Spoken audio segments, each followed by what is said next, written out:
এই যে গরু নিয়ে হই হুই হই হই করতে করতে কোরবানি দিচ্ছে, মানে এগুলি কোথার থেকে হচ্ছে কি হচ্ছে কেউ কিন্তু বুঝতে পারছে না। ফলে এইরকম একটি অবস্থায়, অসহিষ্ণু অবস্থায়, মানে 15 বছর আমি স্বৈরাচারকে একভাবে দেখেছি, কিন্তু আমার মস্তিষ্কে যে, প্রতিটি মানুষের মস্তিষ্কে যে ফ্যাসিজম ঢুকে গেছে, আমাদের ভিতরেও যে ফ্যাসিজমের চরিত্র। না, আপনি যে ঘটনাগুলোর কথা বললেন এটাকে তো অস্বীকার করার উপায়, অনেকে হয়তো বুঝতে পারছে না, সরকারও কি বুঝতে পারছে না এই ঘটনাগুলা বা এগুলা বুঝতে পারছেন না। একটা কারণ তো, একটা দৃশ্যমান কারণ আছে, সেটা হচ্ছে পুলিশি ব্যবস্থাটা তো ভেঙে পড়ছে, এটাকে তো অস্বীকার করার উপায় নেই।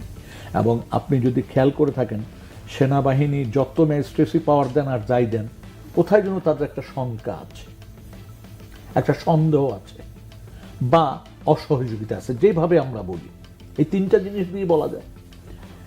ফলে সরকার দৃশ্যত যেভাবে মানুষের নিরাপত্তা এবং সরকার পরিচালনা করা দরকার, সেই জায়গাটিতে কিন্তু দুর্বলতার বহিঃপ্রকাশ।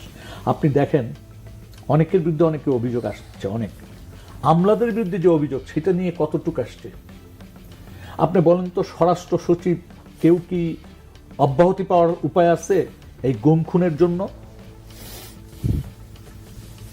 র্যাব এবং পুলিশ যে গুম খুন করেছে, স্বরাষ্ট্র সচিবরা কি অব্যাহতি পাওয়ার সুযোগ আছে তাদের?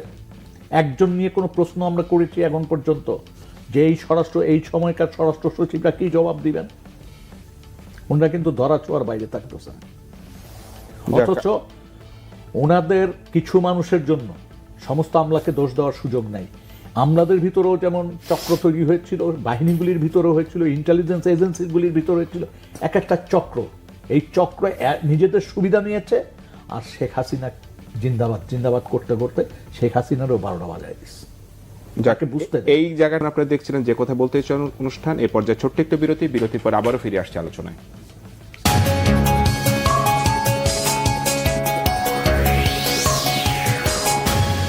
আবারও স্বাগত যে কথা বলতে চাই অনুষ্ঠানে। বিরতির আগে আপনারা আলোচনা শুনছিলেন জনাব বদিউর রহমান, সাবেক চেয়ারম্যান জাতীয় রাজস্ব বোর্ড, এবং জনাব নূর খান, মানবাধিকার কর্মী। জনাব বদিউর রহমান, বিরতির আগে নূর খান বলছে চক্রের কথা উনি বলছিলেন। আপনারও কি মনে হয় যে এই চক্রটা সরকারের থেকেও শক্তিশালী? সরকার পরিবর্তন হতে পারে, বাট এই চক্রটা ভাঙা আসলে সম্ভব না কারোর পক্ষে। বিষয়টা কি সেরকমই? আপনি আমাকে প্রশ্ন করেন, আমি নিজে তো ওই দলের একটা চাকরিজীবী ছিলাম। না, আপনি চাকরিজীবী ছিলেন, আপনি কি চক্র? যখন স্বাস্থ্যমন্ত্রী, আমি হেলথের ডেপুটি সেক্রেটারি, আমাকে রুমে বসতে দিত না, বের করে দিত, বলে যে এটা ডেফিনেটলি বিএনপি। কারণটা কি? কারণ হলো ছাত্রলীগের ফান্ডাররা একটা ফাও ঠিকানাবিহীন টেন্ডার করলো, তো সেটার ইন্সপেকশন করলো আমার কাছে। আমানুল্লাহ সাহেব প্রতিমন্ত্রী আমাকে ইন্সপেকশন করতে দিল। আমি বললাম যে এটা বোকাস, ওটা ঠিকানা কিছু নেই, বের করে দে। তাহলে ওদের স্বার্থ হয় না, আমাকে বের করে দে। আবার বিএনপি খন্দকার মোশাররফ সাহেব যখন স্বাস্থ্যমন্ত্রী হয়ে আসতেন, ফজলুর রহমান সাহেব তখন স্বাস্থ্য সচিব, সেখানে বলে যে বদিউর, ওরা আপনার পিছনে কেন লাগছে? ওরা কারা বললো, নাহলে কী ব্যাপার স্যার, বুঝলাম না। বলে যে না, আপনার তো বোধহয় রাখা যাইতেছে না। তো আমার একেবারে সচিবালয় থেকে বের করে বাদ বেচতে পাঠাই দিল হোটেল শেরাটনে। কারণ কি সেটা লিখে দরখাস্ত করেও পাই নাই। পদোন্নতি বলছে না, বই লিখলাম, তারপরে জবাব দেয় না। এখন তো পদোন্নতি না পাইলে একেবারে মন কিন্ন কিরে সোয়াল জব যাদের হয়ে গেছে, তাদের সমস্ত বকেয়া সহ কোথার থেকে কোথায় উঠে সবটা কি জাকির খানে রিপোর্ট করে দিল হয়ে যাচ্ছে। তো আমি সামান্য বকেয়া চাইলাম, পরে সিনিয়রিটি পাওয়ার পরে তখন আমাকে ওই বিএসআর টিএসআরের নাম্বার কোড করে বললো যে ওই সময় তো আপনি সচিব পদে চাকরি করেন না, জ্যেষ্ঠতা দিলেও বকেয়া পাবেন না। এখন সময় কে কোনটা বদলায়। আমলাদের যেটা বললেন চক্রভাঙ্গা, আমলাদের চরিত্র নিয়ে আপনি কথা বললে আমার নিজের আমলারা আমার উপর খেপে যায়। আমলারা সহি যদি রাজনৈতিক নেতৃত্ব চালাতে চায়, তারা সহি থাকে, কিন্তু আমরা যখন টের পায়, সবাই তো আর বদির হবে না যে না নিজের নীতিতেই থাকবো, টের পায় যে সহি হইতে গেলে অসুবিধা, তখন তার আস্তে যেদিকে যাওয়া যাবে। ছোট্ট একটা উদাহরণ দিই। মনে করেন কোনো এক ডিসি সাহেব দেখে বললে, দেখলেন তো আল্লাহর বিচার কিরকম টের পাইছেন? ধর্মের ডোল আপনা বাজে, এত অত্যাচার আল্লাহ সহ্য করে, বাস ঠিক করে দিল। আবার যে খালেদ মুশাররফের 3 দিন না কুটু কি একটা আসছিল, আবার দেখে বললো যে ভাই রে, তখন তো বুঝেন নাই, কি অবস্থা ছিল এটা না বলে উপায় ছিল না।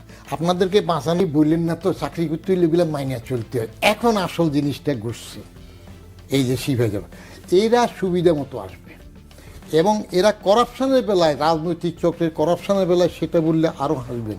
ওই টেন্ডার, বড় টেন্ডার হবে, রাজনৈতিক মন্ত্রী মাঠে পোড়ো খাওয়া অনেক কষ্ট করে আসছেন, আইসা সেক্রেটারি সাহেবের ডাকলো, ডেকে বলতে সেক্রেটারি সাহেব বুঝেনি তো, অনেক কাঠখই পরিয়ে আসলাম, একটু খেয়াল টেয়াল রেখে। সেক্রেটারি সাহেব তো আমলা, এক একটা আমলা যদি দেশপ্রেম এবং ন্যায় নীতি বিবর্জিত হয় তাহলে এক একটা আমলা হাজারো ইবলিসের চাইতে সেরা শয়তান হয়, এটা খেয়াল রাখেন। কারণ ব্রেইনি মানুষ তো সবটা পারে। ডাইনাতে আলীর বক্তৃতা থাকবে আওয়ামী লীগের, বামাতে বাজাদের জাতীয় দলের বক্তৃতা থাকবে, এগুলো সব আমলাদের চরিত্র। তো এখন টেন্ডার যখন আসছে, সেক্রেটারি আমরাই আবার যাচাই করে যে উনি কি আমাদের টেস্ট করার জন্য এগুলো করতেছেন কিনা। হ্যাঁ, স্বাভাবিক, আমার সহ তো দেখতে পারে। বললো স্যার এগুলো কঠিন ব্যাপারটা, আবার ডাকলো, বললো যে সামনে ইলেকশন আছে না আমার, আবার 5 বছর পরে আবার ফান্ড লাগবে না, পার্টির ফান্ড লাগবে, এটা লাগবে সেটা লাগবে। তো যখন সেক্রেটারি একটু মনে হইলো যে উনি বোধহয় রিয়েলি মিন, বলে স্যার আপনি আসলে রিয়েলি মিন করতেছেন খাইকট স্যার বিষয়ে, বলে যে হ্যাঁ। তো বড় এক টেন্ডার আসার পরে বললো যে ঠিক আছে স্যার 50-50 হবে আর কি। বলে সব দায়িত্ব আমার সই করবো, আমি 50%, বলে যে না, নিচের দিকে সবার জন্য 50% দেওয়া লাগবে, আর বাকি 50% আপনি পাবেন, আর তা না হলে আপনি নিজে সরাসরি যেটুকু পারেন আদায় করে নেবেন, আমরা নিয়ম মাফিক কাগজ দেব। সব প্রসেস করে যখন ফাইল গেল মন্ত্রীর কাছে, খাম যায় নাই 50%-এর, উনি রাগে নট অ্যাপ্রুভ লিখে দিল। সেক্রেটারি এবার দূরে গেল, স্যার কথা কী ছিল, কয় ওইটা কই, বলে যে ওইটা তো স্যার সময় আছে, কারণ ঘুষেরও একটা গুড উইল আছে, এটা হজম করতে হবে। ওয়ার্ক অর্ডার যাবে, কন্ট্রাক্টর কাজ করবে, আরও 6 মাস যাবে, সাংবাদিকদের কোনো কিছু বিরুদ্ধে লিখে কিনা দেখতে হবে, প্রধানমন্ত্রী অফিস থেকে কোনো কিছু আসে কিনা দেখতে হবে, যখন সব সেটেল হয়ে যাবে তখন এটা খাম আপনি পেয়ে যাবেন, আমার কাছে আছে। বলে এখন কি করব, মন্ত্রী তো মাথায় তো আর হয় না, আমলা তো শয়তান। বলে স্যার কোন কলম দিয়ে নট অ্যাপ্রুভ লিখছেন, তো ওই বাক্সর থেকে বলে যে স্যার বাকিটা চলবে। এখন টির পাশে দেওয়ার পর তো নোট অ্যাপ্রুভড হয়ে গেল, পাশে হয়ে গেল, আগে নট অ্যাপ্রুভ ছিল, এখন নোট অ্যাপ্রুভড হইল। তো আপনি আমলাকে যদি ঠিক মতো চালাতে না পারেন, if you do not have that capability, আমি 2টা অনুষ্ঠানে এবার টিভিতে আমার সাথে 2জন রাজনীতিবিদ বলছিল, ইনসিডেন্টালি 2জনই বাজাদের বড় নেতা, তারা তো আমলা শুনলে গা জ্বলা শুনে, আমি যে বলি নাই এমন কথা বলে ফেলতেছে, আপনি আগে এক দল খাইলো আরেক দল খাইলো, আপনি রিউন করেন, এখনই রিউন করে দেখেন, এটা বলি নাই তো। বলছি এক দল গেছে, এখন আরেক দল ক্ষমতা পেয়ে যাবে, আসতেছে, খাবের কথা বলি নাই। আরেকজন তো বললো যে আমার বই লেখা প্রসঙ্গে কথা হলো যে 3টা বই আছে, এরকম বলে যে হারে এখন সময় আমার কাছে পড়তে হয়।